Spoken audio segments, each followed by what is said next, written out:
Okay, ഈ ഒരു ഇനീഷ്യേറ്റീവിന്റെ ഭാഗമാകാൻ കഴിഞ്ഞതിൽ വളരെ വലിയ സന്തോഷം. കാരണം ഇതിൽ ജോയിൻ ചെയ്യുന്നത് തന്നെ വലിയൊരു അഭിമാനമാണ്. കാരണം കേരളത്തിൽ നിന്ന് നേരത്തെ ലത്തീഫ് സാറ് സൂചിപ്പിച്ചതുപോലെ പ്രസ്റ്റീജിയസ് യൂണിവേഴ്സിറ്റികളായിട്ടുള്ള JNUവിലും മറ്റും അഡ്മിഷൻ കിട്ടണമെങ്കിൽ തന്നെ പോളിഗ്രാഡിൽ ചേരണം എന്നുള്ളൊരു അവസ്ഥയിലേക്ക് എത്തിയിട്ടുണ്ട്.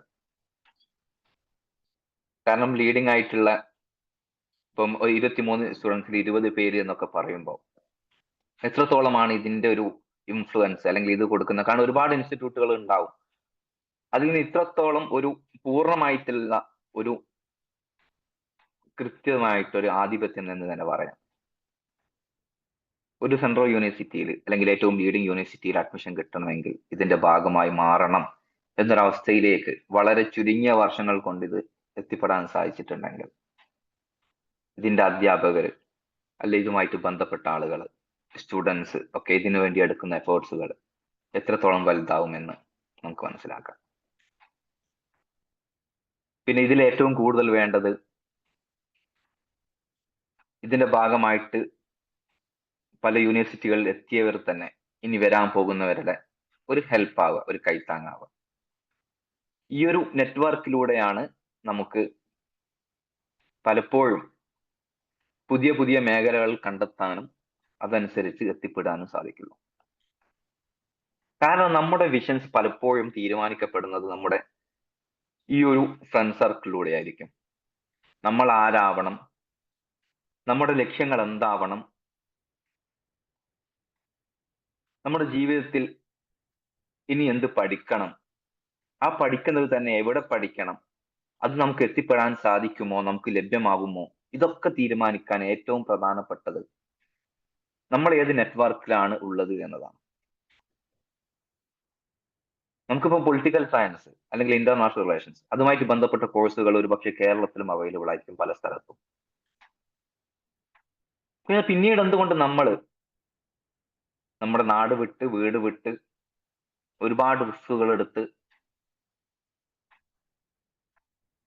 ഇന്ത്യയുടെ പല ഭാഗങ്ങളിലുള്ള യൂണിവേഴ്സിറ്റികളിൽ പോയി പഠിക്കാൻ വില്ലിങ് ആകുന്നു എന്ന് ചോദിച്ചാൽ ഇതിലൂടെ നമുക്ക് ലഭ്യമാവുന്ന ഈ നെറ്റ്വർക്കുകൾ തന്നെയാണ്. അതിൽ ഒരു ഫസ്റ്റ് സ്റ്റെപ്പാണ് നമ്മൾ ഇതിലൂടെ ജോയിൻ ചെയ്യുമ്പോൾ തന്നെ നമുക്ക് നേടിയെടുക്കുന്നത്. കാരണം ഓൾറെഡി ഇതുപോലുള്ള യൂണിവേഴ്സിറ്റികളുടെ ഭാഗമായവര് ഫാക്കൽറ്റികളായിട്ടും കഴിഞ്ഞ വർഷങ്ങളിൽ അഡ്മിഷൻ കിട്ടിയവരുമായിട്ടും അവരുമായിട്ട് നെറ്റ്വർക്ക് ഉണ്ടാകുന്നു. പിന്നീട് ആ യൂണിവേഴ്സിറ്റികളിൽ എത്തിപ്പെടുന്നു. പിന്നെ യൂണിവേഴ്സിറ്റി എത്തലോടുകൂടി അവിടെയുള്ള ഫാക്കൽറ്റികളുമായിട്ട് നെറ്റ്വർക്ക് ഉണ്ടാവുന്നു. പിന്നീട് നമ്മുടെ സ്വപ്നങ്ങൾ ഗ്രാജുവലി വലുതായി പുതിയ പുതിയ മേഖലകളിലേക്ക് എത്തിപ്പെടാൻ നമുക്ക് സാധിക്കുന്നു.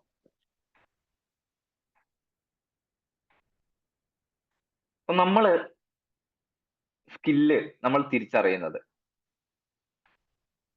ഇപ്പോ ഒരു പരുന്തിന്റെ കുട്ടിയാണെങ്കിൽ പോലും അതൊരു കോഴിക്കൂടിലാണ് വളരുന്നത് എങ്കിൽ പലപ്പോഴും ഈ മുകളിൽ കൂടി പറന്നു പോകുന്ന പരുന്തിനെ കണ്ട് എനിക്കും അങ്ങനെ പറ്റിയിരുന്നുവെങ്കിൽ എന്ന് ആശിക്കാനേ പറ്റുള്ളൂ.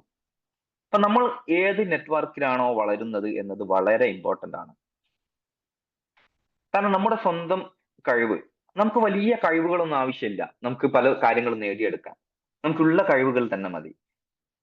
ആ ഒരു പലപ്പോഴും പല ആളുകൾക്കും പേടിയായിരിക്കും, ഇത് എനിക്ക് കിട്ടുമോ, ഇത് ഓൾ ഇന്ത്യ ലെവലിൽ നടക്കുന്ന എൻട്രൻസ് അല്ലേ, എനിക്കിത് അച്ചീവ് ചെയ്യാൻ പറ്റുമോ. ഈ ഒരു പേടി കാരണം നമ്മൾ ആദ്യമേ തീരുമാനിക്കും ഞാൻ ഇത് എഴുതുന്നില്ല. ഇങ്ങനെ ആദ്യമേ തീരുമാനിച്ചാൽ പലപ്പോഴും നമ്മൾ അതിൽ നിന്ന് പിന്മാറുന്ന ഒരവസ്ഥയിലേക്ക് എത്തിപ്പെടും. മുമ്പ് 2012 ഞാൻ മാസ്റ്റേഴ്സിന് അഡ്മിഷൻ, ഇപ്പൊ നിങ്ങളുടെ ആ പൊസിഷൻ 2012 അഡ്മിഷൻ വേണ്ടിയിട്ട് എൻട്രൻസ് എഴുതിയിരുന്നത്. അന്ന് ഇതുപോലെ ഒരു കോമൺ എൻട്രൻസുകൾ ആയിരുന്നില്ല. നാട്ടിൽ കാലിക്കറ്റ് യൂണിവേഴ്സിറ്റിയിലായിരുന്നു പഠിച്ചത്. ഡിഗ്രിയിൽ ജസ്റ്റ് 55% ജസ്റ്റ് പാസ് മാത്രമായിരുന്നു. എന്നിരുന്നാൽ പോലും ഒരു സുഹൃത്ത് വലയം പല യൂണിവേഴ്സിറ്റികളിൽ ഉള്ളവരുള്ളത് കൊണ്ട് അവിടെയൊക്കെ എൻട്രൻസ് എഴുതാനുള്ള ഒരു താല്പര്യം ഉണ്ടായിരുന്നു. JNU, south Asian university, Jamia Millia, Aligarh, ഇങ്ങനെ ഉൾപ്പെടെ ലീഡിംഗ് സെൻട്രൽ യൂണിവേഴ്സിറ്റികളിലെ ഇൻസ്റ്റിറ്റ്യൂട്ടുകളിലൊക്കെ എൻട്രൻസ് എഴുതി. അന്ന് എൻട്രൻസ് എഴുതുമ്പോൾ ഇതുപോലെ ഒരു കോമൺ എക്സാം ആയിരുന്നില്ല. അലിഗറിൽ എക്സാം എഴുതണമെങ്കിൽ അവിടെ പോയി താമസിച്ച് അവിടുന്ന് എക്സാം എഴുതി. ജാമിയ മില്ലിയയിൽ എക്സാമിന് വേണ്ടിയിട്ട് ഡൽഹിയിൽ പോയി. സൗത്ത് ഏഷ്യൻ യൂണിവേഴ്സിറ്റിയുടെ എക്സാം കിട്ടിയത് സെന്റർ കിട്ടിയത് ചണ്ഡീഗഡ് ആയിരുന്നു. അവിടെ പോയി എഴുതേണ്ടി വന്നു. JNUവിന്റെ എൻട്രൻസ് എക്സാം ഡൽഹിയിൽ വെച്ചായിരുന്നു എഴുതിയത്. ഇതുപോലെ പല സമയങ്ങളിൽ ചിലപ്പം ഒന്ന് ഏപ്രിൽ തുടങ്ങിയിട്ട് ഒരു ജൂൺ വരെ ഒരു 2-3 മാസം ഡൽഹിയിൽ താമസിച്ച് വ്യത്യസ്ത സ്ഥലങ്ങളുടെ എക്സാം എഴുതി അവസാനം അഡ്മിഷൻ കിട്ടിയ ശേഷം നാട്ടിലേക്ക് വന്നു വീണ്ടും പോയി ജോയിൻ ചെയ്തു. ഇങ്ങനെയായിരുന്നു ഉണ്ടായിരുന്നത്. പക്ഷെ നിങ്ങൾക്കിപ്പോ ഒരുപാട് ഭാഗ്യമുണ്ട്. ഇതുപോലെ ഒരുപാട് എക്സാമുകൾ എഴുതേണ്ടി വരുന്നില്ല. ഇതിന്റെ ഭാഗമാവാതെ ഏതെങ്കിലും ഉണ്ടെങ്കിൽ ഡീറ്റെയിൽ ആയിട്ട് നിങ്ങളുടെ അധ്യാപകർ തന്നെ പറയും. ഏതെങ്കിലും യൂണിവേഴ്സിറ്റികൾ ഉണ്ടെങ്കിൽ, ഇപ്പൊ സൗത്ത് ഏഷ്യൻ യൂണിവേഴ്സിറ്റി ഇതിന്റെ ഭാഗമാണോ എന്ന് അറിയില്ല കോമൺ എക്സാമിന്റെ. അങ്ങനെ ഏതെങ്കിലും യൂണിവേഴ്സിറ്റികൾ ഉണ്ടെങ്കിൽ അതിന് സെപ്പറേറ്റ് ആയിട്ട് എന്തായാലും എഴുതണം. അതിന് പുറമെ ഈ കോമൺ എക്സാം എഴുതുക. ഈ ഒറ്റ എക്സാം എഴുതിയാൽ തന്നെ ഒരുപാട് യൂണിവേഴ്സിറ്റികൾ കവർ ചെയ്യുമെങ്കിൽ ഓഫ് കോഴ്സ് നമ്മൾ ഇതിന്റെ ഭാഗമായിട്ട് എന്തായാലും മാറണം. പക്ഷേ ഇവിടെ ശ്രദ്ധിക്കേണ്ടത് അത് കുറെ ചാലഞ്ചും ഉണ്ട്. അതുകൊണ്ട് ഇപ്പം അലിഗർ യൂണിവേഴ്സിറ്റിയിൽ ആ സമയത്ത് എക്സാം എഴുതുന്നവര് അവിടെ വന്ന് എക്സാം എഴുതാൻ വില്ലിങ് ആകുന്ന ഒരു ടീം മാത്രമേ അവിടെ എക്സാം എഴുതാൻ ഉണ്ടായിരുന്നുള്ളൂ. JNUവിൽ ആ സമയത്ത് അന്ന് തന്നെ ഇന്ത്യയുടെ എല്ലാ സംസ്ഥാനങ്ങളിലും സെന്റർ ഉണ്ടായിരുന്നു. അതുകൊണ്ട് നല്ല കോമ്പറ്റീഷൻ ഉണ്ടായിരുന്നു. ജാമിയ മില്ലിയയിൽ ആ രൂപത്തിൽ സെന്ററുകൾ ഉണ്ടായിരുന്നില്ല. പക്ഷെ അതുകൊണ്ട് ഡൽഹിയിൽ വരുന്നവരും അല്ലെങ്കിൽ അതിന്റെ സെന്റർ ഉള്ള സ്ഥലത്തും മാത്രമേ കാൻഡിഡേറ്റ്സ് ഉണ്ടായിരുന്നുള്ളൂ. ഇപ്പം കോമ്പറ്റീഷൻ കുറയുമായിരുന്നു. പക്ഷെ ഇപ്പോൾ നിങ്ങൾ നേരിടുന്നത് പ്ലസ് പോയിന്റ് എന്താണെന്ന് വെച്ചാൽ നിങ്ങൾക്ക് ഒറ്റ എക്സാം എഴുതിയാൽ തന്നെ എല്ലാം കവർ ചെയ്യാൻ പറ്റുന്ന രൂപത്തിൽ, അല്ലെങ്കിൽ ഏകദേശം ഒരു ഭൂരിഭാഗം യൂണിവേഴ്സിറ്റികളും കവർ ചെയ്യാൻ പറ്റുന്ന രൂപത്തിൽ നിങ്ങൾക്ക് സാധിക്കും. ഇങ്ങനെ ആകുന്ന സമയത്ത് അതിന്റെ ഒരു ചാലഞ്ച് ആയിട്ടുള്ള ആസ്പെക്ട്, ഇത് ഒരുപാട് കാൻഡിഡേറ്റ്സിനെ നമ്മൾ ഏറ്റുമുട്ടേണ്ട, പിന്നെ കോമ്പീറ്റ് ചെയ്യേണ്ട ഒരു അവസ്ഥ ഉണ്ടാവും.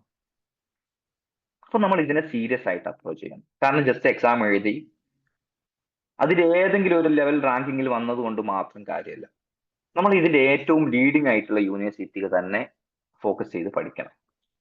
അത് പറയാൻ കാരണം, ഇപ്പം ഡൽഹിയിൽ JNUവിൽ പഠിച്ചു എന്നത് അവിടെ പഠിച്ച ഓരോ സ്റ്റുഡൻസിനെ സംബന്ധിച്ചോളം വളരെ ഇമ്പോർട്ടൻ്റ് ആണ്. നമ്മളൊരു യൂണിവേഴ്സിറ്റിയുടെ ഒരുപാട് ക്രൈറ്റീരിയ ഉണ്ട് യൂണിവേഴ്സിറ്റിയുടെ ക്വാളിറ്റി അളക്കാൻ. അതിൽപ്പെട്ട പ്രധാനപ്പെട്ട ഒന്നാണ് അവിടെ പഠിച്ച സ്റ്റുഡൻസ് എങ്ങനെയാണ് അതിനെ നോക്കിക്കാണുന്നത് എന്നുള്ളത്.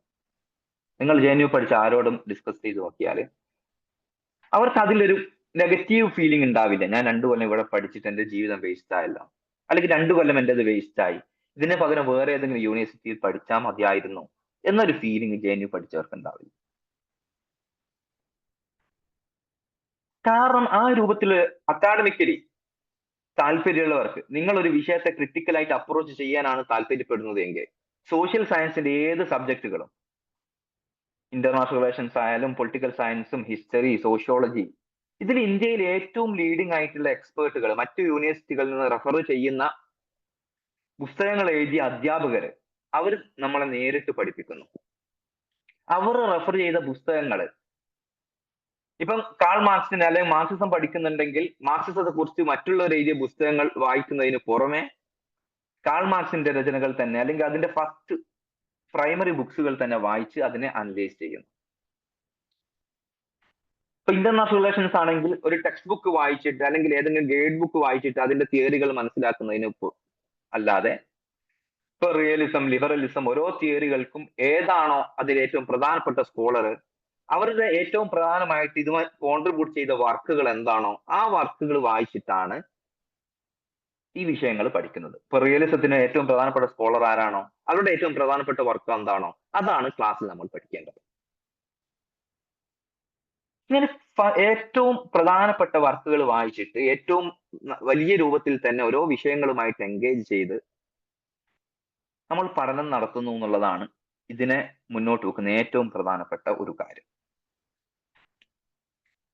അതിനു പുറമെ പഠനം എന്നത് JNUവിൽ ജീവിച്ചവർക്കറിയാം, അല്ലെങ്കിൽ മറ്റ് സെൻട്രൽ യൂണിവേഴ്സിറ്റികളിൽ ജീവിച്ചവർക്കറിയാം, പഠനം എന്നത് ഒരിക്കലും പുസ്തകങ്ങളിൽ മാത്രം ഒതുങ്ങുന്നില്ല. പ്രത്യേകിച്ച് സോഷ്യൽ സയൻസ് പഠിക്കുന്ന ഒരു വിദ്യാർത്ഥിക്ക്, അല്ലെങ്കിൽ ഇന്റർനാഷണൽ റിലേഷൻസോ പൊളിറ്റിക്കൽ സയൻസോ ഒക്കെ പഠിക്കുന്ന വിദ്യാർത്ഥികൾക്ക് പഠനം എന്നത് ഓരോ സൊസൈറ്റിയിൽ അല്ലെങ്കിൽ അന്താരാഷ്ട്ര ലെവലിൽ അല്ലെങ്കിൽ ഡൊമസ്റ്റിക് പൊളിറ്റിക്സിൽ നടക്കുന്ന കാര്യങ്ങളെ നിരീക്ഷിച്ച് അതിലുള്ള ഓരോ കാര്യങ്ങൾ അവലോകനം ചെയ്ത് ഡേ ടു ഡേ ലൈഫുമായിട്ട് എൻഗേജ് ചെയ്ത് ഓരോ ദിവസങ്ങളും നടക്കുന്ന കാര്യങ്ങൾ നമ്മളെ ക്രിട്ടിക്കലായിട്ട് എൻഗേജ് ചെയ്യാൻ നമ്മളെ പര്യാപ്തമാക്കുന്നു എന്നുള്ളതാണ് പ്രധാനമായിട്ടും നാം ശ്രദ്ധിക്കേണ്ടത്. അധ്യാപകരും അത് പ്രൊമോട്ട് ചെയ്യും. JNU പഠിച്ച സമയത്ത് അധ്യാപകർ പറഞ്ഞിരുന്നു, ഒരു അധ്യാപകൻ പറഞ്ഞത്, നിങ്ങൾ ഇവിടെ ജോയിൻ ചെയ്ത് എന്തായാലും നിങ്ങൾ ക്ലാസ്സിലെ വിഷയങ്ങൾ എന്തായാലും നിങ്ങൾ പഠിക്കും, പക്ഷെ അതിന് പുറമെ ഇവിടെ ക്യാമ്പസിൽ നടക്കുന്ന പൊളിറ്റിക്സ് അതിൽ സജീവമായിട്ട് അതുമായിട്ട് ഇടപെടണം. നിങ്ങൾക്ക് ഏത് പാർട്ടിയാണ് എന്നുള്ളതല്ല വിഷയം. കാരണം അവിടുത്തെ ഒരു പൊളിറ്റിക്സിന്റെ നാച്ചർ ലോകത്ത് നടക്കുന്ന അല്ലെങ്കിൽ ഇന്ത്യയിൽ നടക്കുന്ന വ്യത്യസ്ത കാര്യങ്ങളെ അവലോകനം ചെയ്യുന്നു. അതിനെക്കുറിച്ച് പാംപ്ലെറ്റുകൾ, എഴുത്തുകൾ തയ്യാറാക്കുന്നു, വിവിധ ടോക്കുകൾ സംഘടിപ്പിക്കുന്നു, അതുമായിട്ട് ബന്ധപ്പെട്ട് സംസാരിക്കുന്നു. അങ്ങനെ ഓരോ വിഷയങ്ങളുമായിട്ട് എൻഗേജ് ചെയ്യുമ്പോൾ നമ്മുടെ പഠനം എന്നുള്ളത് ഒരിക്കലും പുസ്തക താളുകളിൽ ഒതുങ്ങുന്നതല്ല. സൊസൈറ്റിയിലും പൊളിറ്റിക്സിലും നടക്കുന്ന വിഷയങ്ങളെ ക്രിട്ടിക്കലായിട്ട് അവലോകനം ചെയ്യാൻ നമ്മൾ പര്യാപ്തമാവുന്നു എന്നുള്ളതാണ്. അതിനു വേണ്ട എല്ലാ തിയോറിറ്റിക്കൽ ബേസും അവിടെയുള്ള സിലബസിൽ തന്നെ നിങ്ങൾക്ക് കവർ ചെയ്യാനും പറ്റും.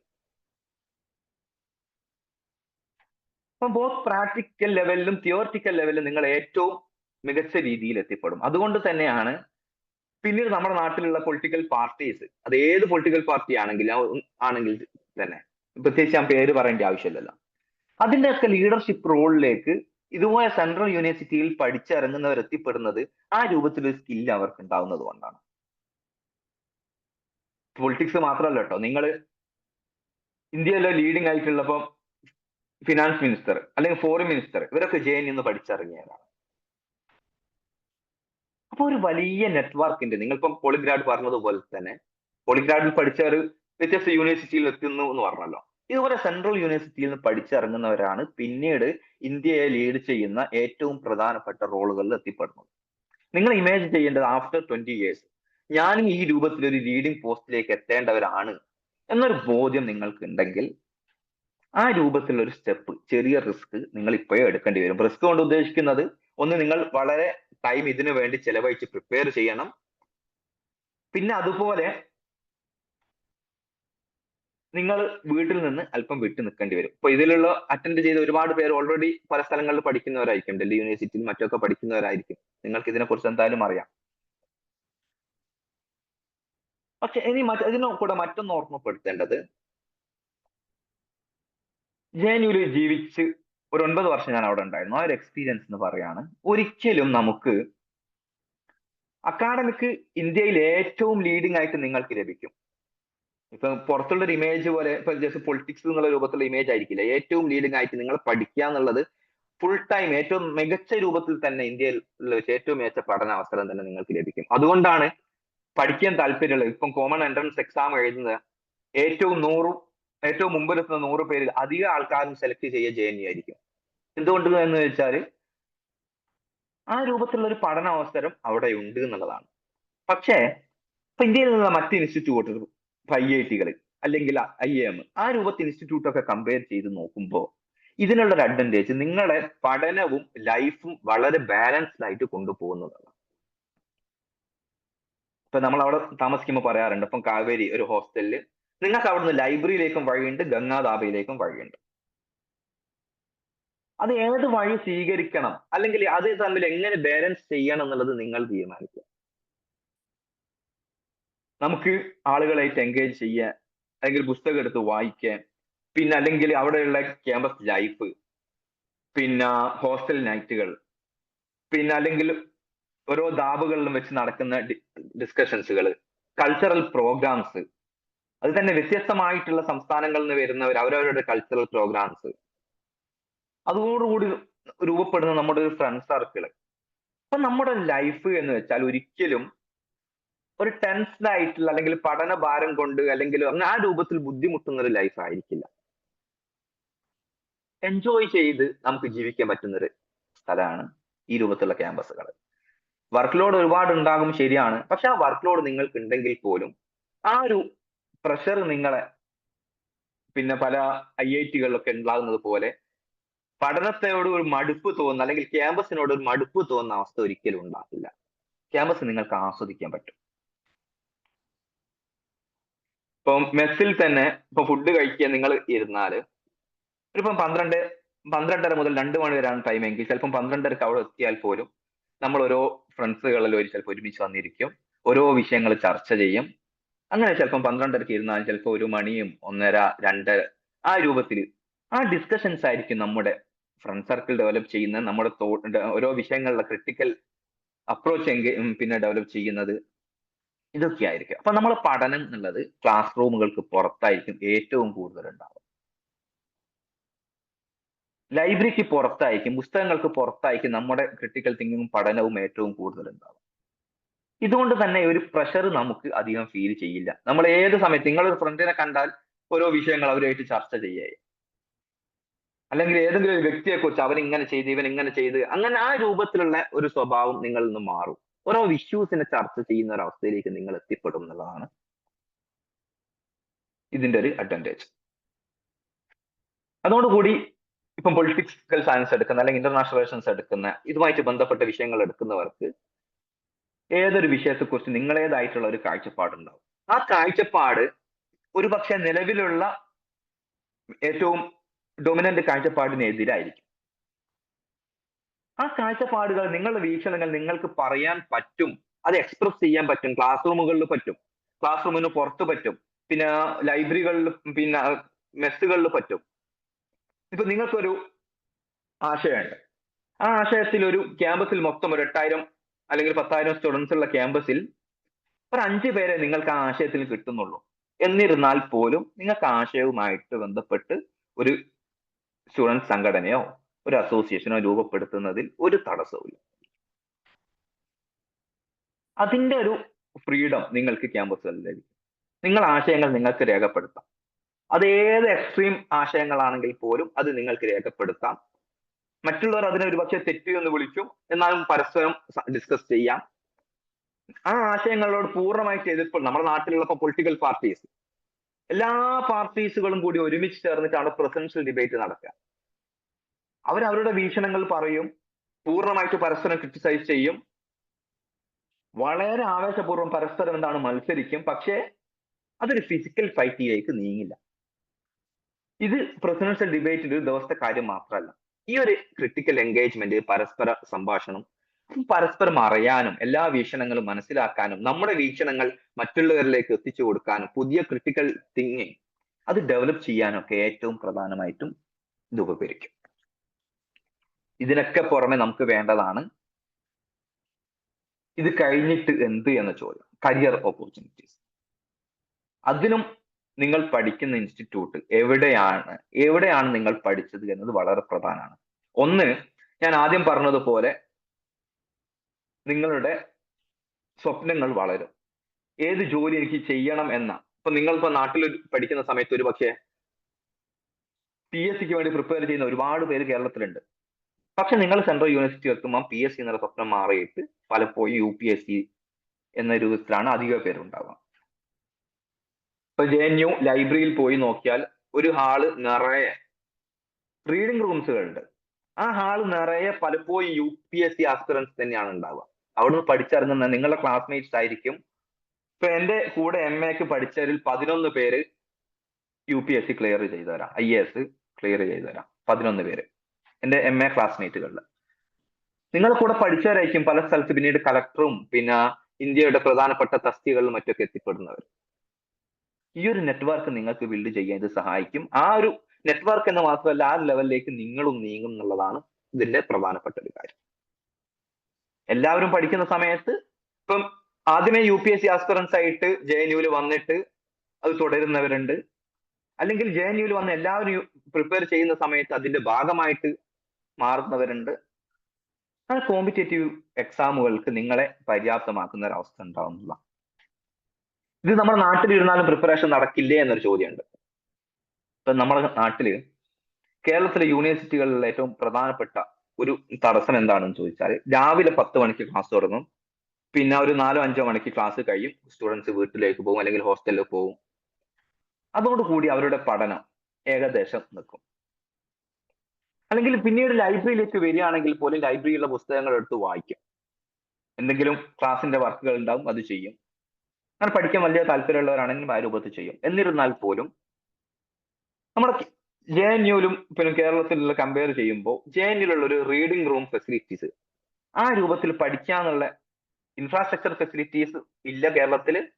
മറ്റൊന്ന്, ആ രൂപത്തിലുള്ള ഒരു അന്തരീക്ഷവും ഇല്ല. ഇൻഫ്രാസ്ട്രക്ചർ ഇല്ല എന്നതുകൊണ്ട് ഉദ്ദേശിക്കുന്നത്, നിങ്ങളിപ്പം ഏത് ക്യാമ്പസിലാണ് പഠിച്ചത് എന്നുള്ള അറിയില്ല, ലൈബ്രറിയിൽ നിന്ന് ഒരു പുസ്തകം ഇഷ്യൂ ചെയ്യുന്നു. ആ ലൈബ്രറിയിൽ നിന്ന് ഇഷ്യൂ ചെയ്ത പുസ്തകം കൊണ്ട് പിന്നീട് നിങ്ങൾ എവിടെ പോയി വായിക്കും എന്നൊരു ചോദ്യം പ്രധാനം. ചിലപ്പോൾ ഈ റീഡിംഗ് റൂം അവൈലബിൾ ആയിരിക്കില്ല. ഈ പുസ്തകം കൊണ്ട് വീണ്ടും ലൈബ്രറിയിലേക്ക് കയറ്റാൻ പറ്റില്ല. നിങ്ങൾക്ക് സ്വന്തം വീട്ടിൽ പോയി വായിക്കേണ്ടി വരും, അല്ലെങ്കിൽ സ്വന്തം ഹോസ്റ്റലിൽ പോയി ഇരുന്ന് വായിക്കേണ്ടി വരും. അങ്ങനെ ഒരുപാട് ലിമിറ്റേഷൻസ് നേരിടും. പക്ഷെ ഇപ്പൊ ഡൽഹിയിലെ ക്യാമ്പസിൽ എല്ലാ ബിൽഡിങ്ങിലും നിങ്ങൾക്ക് ഒരുപാട് റീഡിംഗ് റൂമുകൾ ഉണ്ട്. അവിടെ ഇരുന്ന് 24 മണിക്കൂറും ഏത് സമയത്തും നിങ്ങൾക്ക് പോയി വായിക്കാം എന്നതാണ്. അപ്പൊ ആ രൂപത്തിലുള്ള പ്രിപ്പറേഷനുള്ള ഒരു സാഹചര്യവും ഇൻഫ്രാസ്ട്രക്ചർ ഫെസിലിറ്റിയും എല്ലാം നിങ്ങൾക്ക് അവൈലബിൾ ആവും. അതിന് പുറമെ വിദേശ യൂണിവേഴ്സിറ്റികളിൽ പഠിച്ച പലരുമായിരിക്കും അവിടെ ഫാക്കൽറ്റികളായിട്ട് ഉണ്ടാവുക. പല വിദേശ യൂണിവേഴ്സിറ്റികളിലുള്ളവരുമായിട്ട് നെറ്റ്വർക്ക് ഉണ്ടാവും, എക്സ്ചേഞ്ച് പ്രോഗ്രാംസ് ഉണ്ടാവും. അതിന്റെ ഒക്കെ ഭാഗമായിട്ട് നിങ്ങൾക്ക് ആ രൂപത്തിലുള്ള ഓപ്പർച്യൂണിറ്റീസ് ലഭിക്കണം. പിന്നെ അവിടുത്തെ രാത്രി ലൈഫ്, പ്രത്യേകിച്ച് ലേഡീസ് ഒരുപാട് ഇതിലുള്ളത് കൊണ്ട് പറയാം, ഇന്ത്യയിൽ തന്നെ ഏറ്റവും കൂടുതൽ ലേഡീസിന് സേഫ് ആയിട്ടുള്ള സ്പേസ് ആയിട്ടാണ് എനിക്ക് JNU ഫീൽ ചെയ്തത്.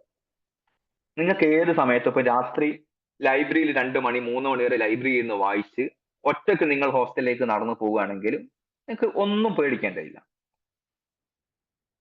നിങ്ങളുടെ ഹോസ്റ്റലും ലൈബ്രറിയും തമ്മിൽ ഏകദേശം അര മുക്കാൽ കിലോമീറ്റർ അല്ലെങ്കിൽ 1 കിലോമീറ്റർ ഡിസ്റ്റൻസ് ഉണ്ടെങ്കിൽ പോലും നിങ്ങൾക്ക് നടന്നു പോകുമ്പോൾ ഒരു പേടിയുമില്ലാതെ പൂർണ്ണമായ സേഫ്റ്റിയോട് കൂടി രാത്രി ഒറ്റക്കോ മറ്റുള്ളവരുടെ കൂടെയോ യാതൊന്നും പേടിക്കാതെ വളരെ പൂർണ്ണമായിട്ട് ഒരു സേഫ് ലൈഫ് ലഭ്യമാകുന്നു എന്നുള്ളതാണ്. അതിന്റെ രൂപത്തിലുള്ള ഒരു ഇൻസ്റ്റിറ്റ്യൂഷണൽ മെക്കാനിസം അവിടെ ഉണ്ട് എന്നുള്ളതാണ് മറ്റൊന്ന്. അപ്പൊ പേടിയില്ലാതെ വളരെ സേഫ്റ്റിയോട് കൂടി പൂർണ്ണമായിട്ട് പഠനത്തിൽ ഫോക്കസ് ചെയ്തുകൊണ്ട് മറ്റുള്ള ടെൻഷൻസുകളൊന്നും ഇല്ലാതെ പഠിക്കാൻ പറ്റുന്ന ഒരു അവസരം. ഇതിന് പുറമെ എല്ലാ യൂണിവേഴ്സിറ്റിയിലും, ഇപ്പൊ ഡൽഹി യൂണിവേഴ്സിറ്റിയിലും പക്ഷെ ഉണ്ടായിക്കൊള്ളുന്നില്ല, JNUവിന്റെ മറ്റൊരു പ്രത്യേകത വളരെ കുറഞ്ഞ ഫീ എന്നുള്ളതാണ്. അതിലിപ്പം ചെറിയ മാറ്റങ്ങൾ ഇപ്പം വന്നിട്ടുണ്ടാവും. ഞാൻ പഠിക്കുന്ന സമയത്ത് ഒരു സെമസ്റ്റർ ഫീ ഉണ്ടായിരുന്നത് 150 രൂപയോളം മാത്രമാണ് ഒരു സെമസ്റ്ററിൽ ട്യൂഷൻ ഫീ ആയിട്ട് നിങ്ങൾ കൊടുക്കേണ്ടത്. മെസ്സിന്റെ ഫീ ഏകദേശം ഫുഡ് ടോട്ടൽ ഡിവൈഡ് ചെയ്യുക, അത് ഏകദേശം ഒരു 2000 രൂപ വരെ ഉണ്ടാവും. എന്നിരുന്നാലും കേരളത്തിൽ നിന്നൊക്കെ പോകുന്ന അധിക ആളുകൾക്കും മന്ത്ലി സ്റ്റൈപ്പൻഡ് മാസ്റ്റേഴ്സിന്റെ ടൈമിൽ തന്നെ കിട്ടും, MCM എന്നുള്ള പേരിൽ. അത് അന്ന് 1500ഓളം രൂപ അത് മാസത്തിൽ കിട്ടുമായിരുന്നു. എല്ലാ മാസവും 1500 വീതം രൂപ. ഒരു സെമസ്റ്ററിൽ ഒരു 150-200 രൂപയാണ് സെമസ്റ്റർ ഫീ ഉള്ളൂ കൂടി ഓർക്കണം. അപ്പൊ ഈ ഒരു രൂപത്തിൽ നിങ്ങൾ സാമ്പത്തികമായിട്ടോ സാമൂഹികമായിട്ടോ ഏത് ബാക്ക്ഗ്രൗണ്ടിൽ പെട്ടവരാണെങ്കിൽ പോലും നിങ്ങളെ ഉൾക്കൊള്ളാനും നിങ്ങൾക്ക് പൂർണ്ണമായിട്ടുള്ള സേഫ്റ്റി നൽകാനും നിങ്ങൾക്ക് വേണ്ട ഏത് രൂപത്തിലാണോ നിങ്ങളുടെ ആശയം ആ ആശയങ്ങൾ പറയാനും നിലവിലുള്ള സിസ്റ്റത്തോട് റെസ്പോണ്ട് ചെയ്യാനും ഡേ ടു ഡേ ലൈഫിൽ പൊളിറ്റിക്കൽ വിഷയങ്ങളൊക്കെ എൻഗേജ് ചെയ്യാനും നിങ്ങളുടെ കരിയറിൽ ഏറ്റവും മികച്ച ഓപ്പർച്യൂണിറ്റീസ് തന്നെ എത്തിപ്പെടാനുമുള്ള എല്ലാ സാഹചര്യവും ഇതുപോലെയുള്ള ക്യാമ്പസുകൾ നിങ്ങൾക്ക് നൽകുന്നു. അപ്പൊ നിങ്ങൾ ഇപ്പം ചെയ്യേണ്ടത്, കുറച്ച് മാസങ്ങൾ കൂടിയ എക്സാമിന് ഉണ്ടാവും. അപ്പൊ ഭാവിയിൽ ഒരുപാട് വർഷങ്ങളിലേക്കുള്ള ലൈഫാണ് ഞാൻ ഇപ്പോൾ പ്രിപ്പയർ ചെയ്യുന്നത് എന്ന പൂർണ്ണ ബോധ്യത്തോടു കൂടി പൂർണ്ണമായിട്ടും ഒരുപാട് സമയങ്ങൾ ഈ പ്രിപ്പറേഷന് വേണ്ടി മാറ്റിവെക്കാൻ നിങ്ങൾക്ക് സാധിക്കണം എന്നുള്ളതാണ്. അതിന് ഏറ്റവും മികച്ച പ്ലാറ്റ്ഫോമിൽ തന്നെയാണ് ഞാൻ നേരത്തെ സൂചിപ്പിച്ചതുപോലെ പോളിഗ്രാഡ് കൂടി മാത്രമേ ഇതിലേക്ക് എത്തിപ്പെടുന്നുള്ളൂ എന്നുള്ള ഒരു അവസ്ഥയിലേക്ക് ഇപ്പം വന്നു തുടങ്ങിയിട്ടുണ്ട്. അപ്പൊ നിങ്ങൾ ഏറ്റവും മികച്ച പ്ലാറ്റ്ഫോമിൽ തന്നെയാണ് ഉള്ളത്. അപ്പൊ ഇതിന്റെ ഭാഗമായിട്ട് അധ്യാപകർ പറഞ്ഞു തരുന്നത് പോലെ അല്ലെ കഴിഞ്ഞ പ്രാവശ്യം അഡ്മിഷൻ കിട്ടിയവരുടെ ഗൈഡൻസ് അനുസരിച്ച് നിങ്ങൾ ഇത് തുടരുക, ഏറ്റവും മികച്ച രൂപത്തിലുള്ള അഡ്മിഷൻ തന്നെ വാങ്ങുക. എല്ലാവിധ അഭിവാദ്യങ്ങളും പറഞ്ഞുകൊണ്ട് ഈ ഒരു പ്രോഗ്രാം ഉദ്ഘാടനം ചെയ്തതായി പറഞ്ഞുകൊണ്ട് നിർത്തുന്നു. Thank you.